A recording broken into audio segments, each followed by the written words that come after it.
Mon nom est Mathieu Charland, je suis directeur à l'École de l'automobile. Joignez-vous à moi pour une conversation à propos de l'École de l'automobile.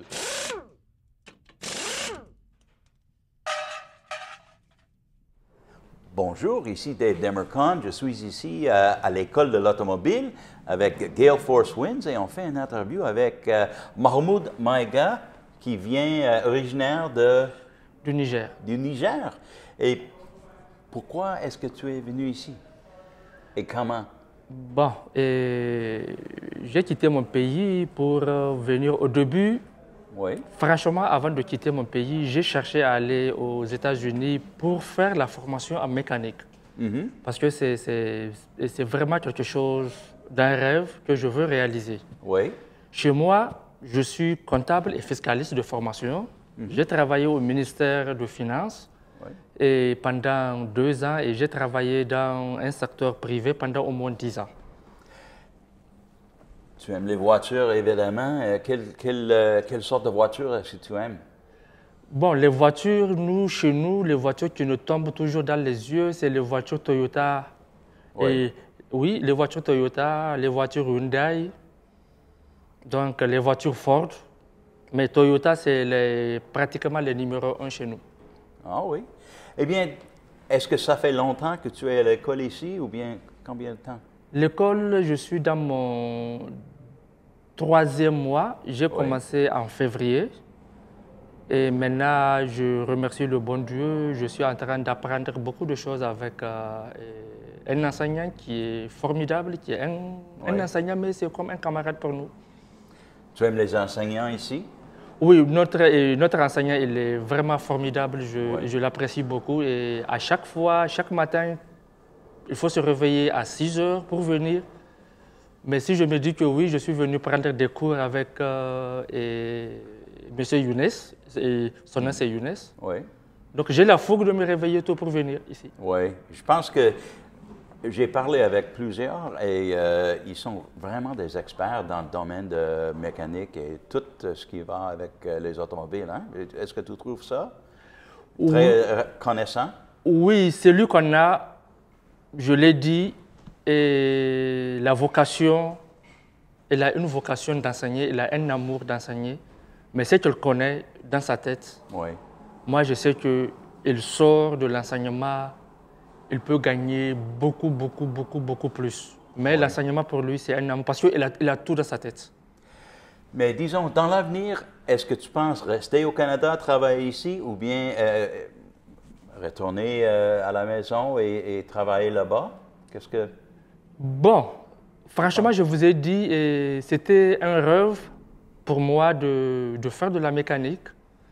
Et ici, j'étais là en 2023. J'ai fait l'Université de Montréal, j'ai fait la relation internationale et coopération et solidarité internationale. Oui. Après, j'ai eu beaucoup d'offres de job, mais quand j'ai entendu cette école, je me suis couru pour venir dans cette école. Oui. Parce que c'est un rêve, la mécanique. Chez nous, en Afrique, ce qu'on a comme mécaniciens, c'est purement des mécaniciens traditionnels. Et il faut des gens qui sortent, apprendre, avoir beaucoup d'expérience et un jour retourner dans nos pays pour essayer d'apporter des aides qu'on avait reçues ici pour les transférer au niveau de chez nous. Donc, sans rien vous cacher, j'apprends. Après, je veux faire des années d'expérience pour apprendre beaucoup sur la pratique. Et pendant un moment, je dois retourner chez moi pour ouvrir un garage. Et peut-être même avec l'appui de ce professeur que j'ai ça dans ma tête, faire un garage et aider beaucoup de gens dans l'automobile et au niveau du Niger. Oui. Mais pour toi, est-ce que tu préfères l'atelier avec les mains ou bien les études académiques pour apprendre exactement comment ça fonctionne ou les deux? Ah, ici, dans cette école, c'est les deux. Vous avez quoi? Vous avez 50% en théorie et 50% en pratique. Si je vous donne un exemple, sur 10 jours, on a 5 jours en atelier et 5 jours en pratique.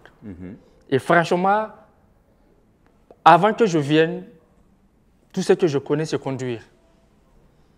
Une simple panne, je pars chez un garage, je ne sais même pas c'est quoi. Oui. Mais maintenant, dans les 2 mois que j'ai eu ici, j'ai eu beaucoup de choses. Oui. Je peux, d'une manière théorique, dépanner une voiture si il y a quelqu'un qui peut m'aider sur la pratique. Et la pratique, on est en train de l'acquérir. Et quand on finira, Dieu merci, on va aller dans des garages. Et là, c'est purement de la pratique. Ouais. On va faire et on va être performant. Ça, il n'y a rien à dire. Est-ce que tu trouves que l'école ici, est-ce que l'administration, les formateurs, est-ce qu'ils veulent que tu réussisses ou est-ce qu'ils te laissent toi-même? Et d'abord, si je peux vous parler de l'administration, Oui. la première des choses qui m'a intrigué, qui m'a beaucoup plu, le premier jour qu'on était venu, on avait eu le directeur de l'école. Ah oui? Je pensais que c'est un enseignant. Oui. Mais quand il a commencé à parler, il a une fougue et une façon de nous dire que vous êtes là pour apprendre et vous êtes là pour accepter les principes de l'école. L'école a une exigence et vous êtes obligé d'admettre et vous êtes obligé de collaborer. Et en fin de compte, ce qu'on est venu pour apprendre, ce que l'école exige, ça devient quelque chose qui est compatible. Oui. Donc les deux vont partir ensemble. L'école, elle veut qu'on réussisse. Mm-hmm. Et si je me rappelle aussi, il y a un monsieur qui s'appelle Antonio? Antonio. Oui. Antonio, c'est vraiment un administrateur de très bonne qualité. Oui. C'est quelqu'un qui est du tic au tac. Les principes de l'école, tu les respectes, tu es à l'école. Les principes de l'école, tu ne les respectes pas, la porte est grandement ouverte. Et les enseignants sont des gens à qui, à tout moment, on peut demander de l'aide. Je vous donne un exemple. On est avec un enseignant, Mm-hmm. on est au niveau de la pratique, Oui. mais un autre élève d'une autre classe peut venir demander conseil à notre enseignant. Nous-mêmes, on peut demander conseil à un autre enseignant qui est en train d'enseigner de la pratique à d'autres classes. Mais le monsieur, il ne nous dit pas que non, vous n'êtes pas de ma classe. Il nous écoute et il nous répond. Oui. Donc, franchement, sur ce cadre de l'administration aux enseignants et à nous les élèves, parce que je n'ai jamais vu des gens qui viennent pour déranger, des élèves qui viennent pour déranger d'autres élèves. Les élèves ou bien... semblent très motivés, hein? Il y a très passionnés. Les gens se respectent et les gens sont dans le cadre d'apprentissage. Ouais. Ça, c'était un bon interview. Merci beaucoup. Merci beaucoup, monsieur. J'ai bien aimé ça. Merci beaucoup. Merci de vous être joint à nous. Pour avoir plus d'informations, écoleauto.com.